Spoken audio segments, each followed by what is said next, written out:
समाज को बदलना है तो चेतना से बदला जाएगा, ऐसा कहने और करने वाले child right activist Shri Kailash Satyarthi ji आज मेरे साथ हैं। इन्हें 2014 में नोबेल शांति पुरस्कार से नवाजा गया और इस साल हम 10वीं सालगिरह मना रहे हैं और एक बहुत बड़ा कॉन्सर्ट हो रहा है, कंपैशन कॉन्सर्ट, जो कि पहली बार हो रहा है। ये भारत मंडपम में 11 जनवरी को किया जाएगा और आज हम सर आपसे मुलाकात करके बहुत ज़्यादा खुश हैं क्योंकि आपके बारे में हमने इतना सुना है, जानते हैं। आपने पूरा जीवन अपना चाइल्ड राइट्स के लिए लगा दिया। बहुत बहुत शुक्रिया हमें अपना वक्त देने के लिए। मैं भी उतना ही खुश हूँ, विश्वास कीजिए। जी जी सर, मैं आपसे जानना चाहती हूँ, सबसे पहले तो 10 साल पूरे हो गए हैं। क्या आपको याद है जिस दिन आपको ये पुरस्कार से नवाजा गया था, वो दिन आपको याद है? मैं चाहती हूँ कि एक बार आप रिकॉल कर लें उस दिन को। तो 2 दिन थे वो। एक दिन तो घोषणा हुई, वो था 10 अक्टूबर, और जिस दिन पुरस्कार मिला वो 10 दिसंबर 2014 का दिन था। तो 10 अक्टूबर को मैं अपने कार्यालय में बैठा हुआ और जर्मनी जाने के लिए एक सस्ते टिकट को ढूंढ रहा था। अचानक किसी का फ़ोन आया, एक पत्रकार का, और वो इतने उत्साहित थे और भावुक थे कि जोर से चिल्लाए, कैलाश जी नोबेल प्राइज़। तो मैं समझा कि किसी को नोबेल प्राइज़ मिला है, क्योंकि उन्होंने अपनी बात पूरी नहीं की। तो मैं गूगल में ढूंढने लगा नोबेल पीस प्राइज़, तो तब तक गूगल में भी नहीं आया था। लेकिन फिर हमारे कई साथी भागते हुए आए और चिपट के रोने लगे खुशी के मारे, और तब मैं समझा कि ये नोबेल प्राइज़ मुझे ही मिला है, जिसकी मुझे कल्पना कभी नहीं थी। सर अभी भी लेकिन हम देखते हैं कई जगह पर चाइल्ड लेबर होता है, लोग आके बात करते हैं, उन्हें रोकने की कोशिश करते हैं अपनी तरफ से, लेकिन अभी भी हमारे हिंदुस्तान की पॉपुलेशन बहुत ज़्यादा है, हर एक इंसान तक पहुंचना मुश्किल है। उसके लिए आपको क्या लगता है कि किस तरह से यूथ या समाज मदद कर सकता है? भाई देखिए, एक तो ये सामाजिक बुराई है, और बुराई का अंत होगा जब लोग इसे बुराई समझकर और उस पर कुछ एक्शन लेंगे, कुछ काम करेंगे। दूसरा, ये अपराध है, कानूनी तौर पर अपराध है।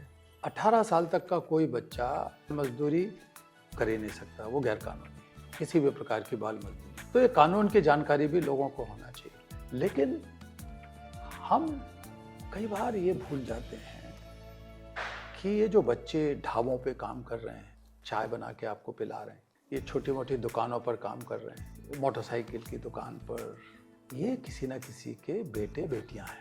इनकी माएँ, इनके पिता उनकी बाट जो रहे हैं बिहार में, बंगाल में और दूसरी जगहों पर, झारखंड में, उत्तर प्रदेश में, और वो दिल्ली में छोटे छोटे काम कर रहे हैं। तो अगर हम ये सोचें कि ये भी किसी के बच्चे हैं और हमको कुछ ना कुछ इनके प्रति करना चाहिए, तो हम उस चाय की दुकान पर चाय ना पिएं, पानी का गिलास भी ना छुएं जहाँ बाल मजदूर है, और बहुत विनम्रता से लेकिन फर्मली कह दें उससे, मालिक से, कि देखो हम यहाँ बैठ भी नहीं सकते क्योंकि आपके यहाँ अपराध हो रहा है, एक पाप हो रहा है, क्योंकि यहाँ बच्चा मजदूरी कर रहा है।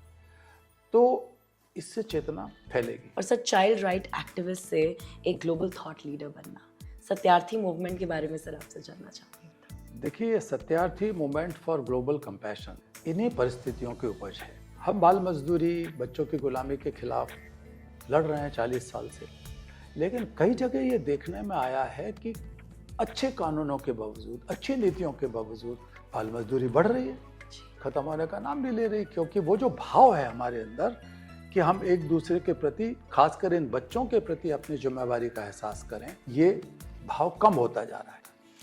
सब बहुत से लोग हैं, इंक्लूडिंग मी, जो आपसे बहुत इंस्पायर्ड रहते हैं, आपकी तरह बनना चाहते हैं, लेकिन कुछ तो अलग बात है आपके अंदर जो मैं चाहती हूँ आप मुझे बता दीजिए क्या किन चीज़ों की ज़रूरत होती है आपके जैसे बनने के लिए।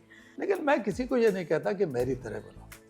देखो, मैं जितना कर सका, बन सका, मैंने जो सीखा, उससे आगे बढ़ने की ज़रूरत है, उससे ऊपर उठने की ज़रूरत है। ऐसा कुछ नहीं है कि लोग मेरी तरह बन जाएं।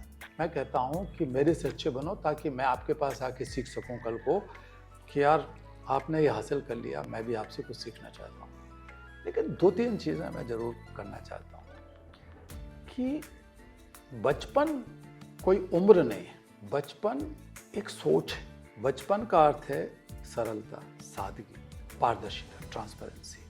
बच्चे के साथ झगड़ा भी हो जाएगा दूसरे बच्चों में आपस में, तो वो एक दूसरे को माफ़ कर देंगे, भूल जाएंगे। सीखने की प्रवृत्ति, कोई नई चीज़, वो बच्चा कहोगे उससे कि गर्म पानी है इसमें हाथ मत डाल देना, लेकिन ट्राई करेगा डालने की, वो रिस्क उठाएगा। तो रिस्क उठा के सीखने की जो प्रवृत्ति है वो बचपन है। तो मैंने जो सीखा वो बच्चे से सीखा। मेरे भीतर के बच्चे को मैं हमेशा बचा के रखना चाहता हूँ। तो 10वीं सालगिरह मनाई जा रही है, आप भी ज़रूर इसका हिस्सा बनिएगा। 11 जनवरी को भारत मंडपम में कंपैशन कॉन्सर्ट होने जा रहा है और पूरा साल सेलिब्रेशन चलेगा। सर बहुत बहुत धन्यवाद हमें अपना वक्त देने के लिए। आपसे बहुत सारे लोग इंस्पायर होते हैं सर, ऐसे ही बस आपसे इंस्पायर होते रहें। बहुत बहुत धन्यवाद। Thank you.